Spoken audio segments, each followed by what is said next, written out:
Halo semuanya, selamat datang di sesi bedah materi kita kali ini. Hari ini kita bakal ngomongin sesuatu yang keren banget, yaitu gimana caranya ngubah sedekah atau amal yang biasa kita lakuin jadi sebuah perubahan sosial yang benar-benar nyata dan pastinya berkelanjutan. Kita bakal bongkar bareng-bareng wawasan dari sebuah studi akademis tahun 2023 yang super komprehensif soal ini. Nah, sebelum kita melangkah lebih jauh, coba deh pikirin pertanyaan besar ini. Bisa nggak sih amal itu secara permanen memutus mata rantai kemiskinan? Oke, mari kita selami bareng-barang. Kita bakal ngelihat gimana ilmu ekonomi Islam ternyata punya cara buat ngatasin kemiskinan. Bukan cuma sekedar ngasih uang saku harian yang langsung habis, tapi lewat sebuah pendekatan jangka panjang yang jujur aja inovatif banget. Biar diskusinya berbobot, semua yang kita bahas hari ini punya landasan yang solid banget.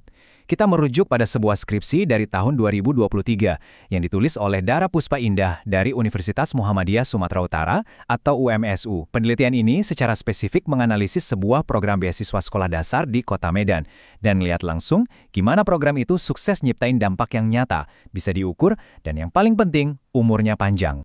Masuk ke bagian 1, hadirnya zakat produktif atau gimana kita mendefinisikan ulang konsep memberi.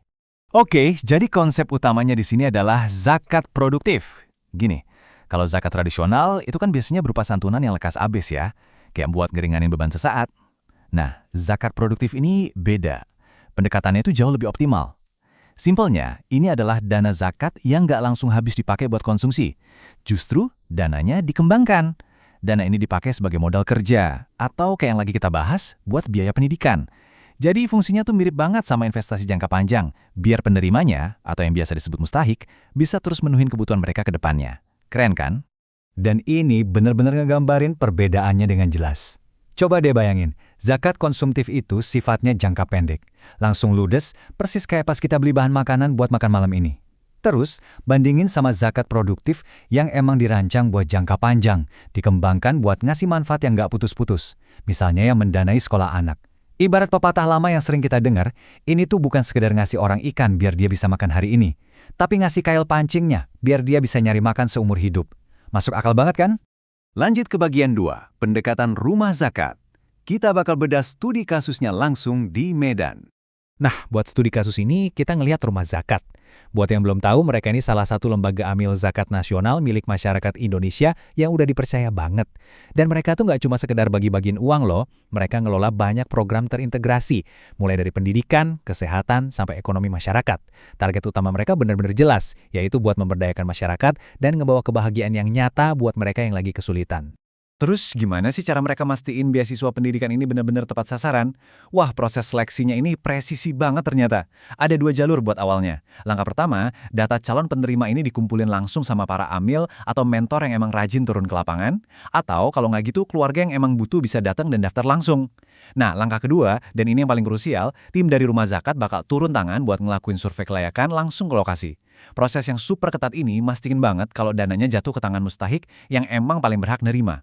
Begitu calon penerimanya udah fix, bantuannya tuh nggak cuma sekedar, nih transferan udah ya. Nggak gitu. Emang bener ada distribusi bantuan keuangan tiap bulan, tapi yang bikin program ini benar-benar pantas disebut produktif tuh, ada di poin keduanya.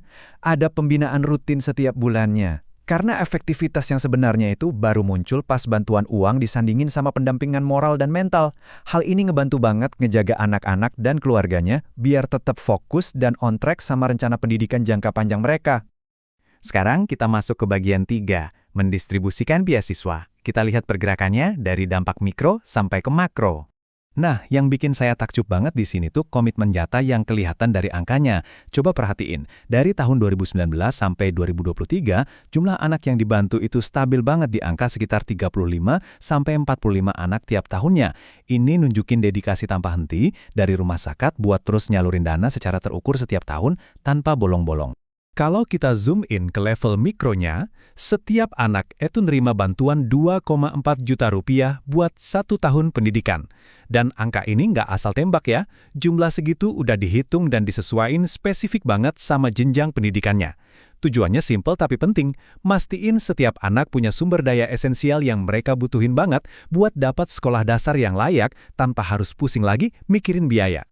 Tapi pas kita zoom out buat ngelihat gambar gedenya atau level makronya, wah, kita disuguhin angka yang benar-benar luar biasa, 74.036. Gila kan? Itu adalah jumlah donatur yang saat ini bareng-bareng bersinergi sama rumah zakat. Skala yang masif banget inilah yang bikin distribusi produktif secara terus-menerus tadi bisa kejadian. Bayangin, puluhan ribu orang bersatu, ngumpulin dana yang mungkin kerasa receh buat satu orang, tapi pas digabungin, berubah jadi kekuatan raksasa yang literally bisa ngubah masa depan sebuah generasi. Akhirnya kita sampai di bagian 4, mengukur dampak dan membangun masa depan. Pada akhirnya, penelitian akademis ini punya satu kesimpulan kuat yang merangkum semuanya. Disebutkan kalau pengaruh dari bantuan dana zakat ini tuh sangat baik dan para mustahik di program pendidikan ini setiap bulannya ngalamin peningkatan serta perkembangan yang sangat bagus. Jadi, apa koin pentingnya buat kita? Penelitian ini ngebuktiin secara akademis kalau kombinasi maut antara pendanaan yang stabil ditambah mentoring atau pembinaan rutin itu terbukti sukses secara permanen mengubah kapasitas pendidikan dari keluarga-keluarga yang kurang mampu. Sebagai penutup di sesi bedah materi kita hari ini, saya mau ninggalin satu pertanyaan buat bahan renungan kita bareng. Gimana sih caranya supaya kita bisa mulai nerapin mindset produktif ini ke kebiasaan amal kita sendiri? Mau itu pas lagi bayar zakat, infak, atau donasi biasa? Coba deh mulai sekarang kita mikir lebih jauh dari sekedar ngasih kelegaan instan. Yuk, kita mulai nargetin bentuk pemberdayaan jangka panjang yang benar-benar bisa jadi fondasi masa depan buat seseorang. Makasih banyak ya udah luangin waktu buat ngulik topik yang super inspiratif ini bareng saya. Semoga wawasan ini ngebuka pikiran kita semua, dan sampai ketemu lagi di penjelasan materi selanjutnya.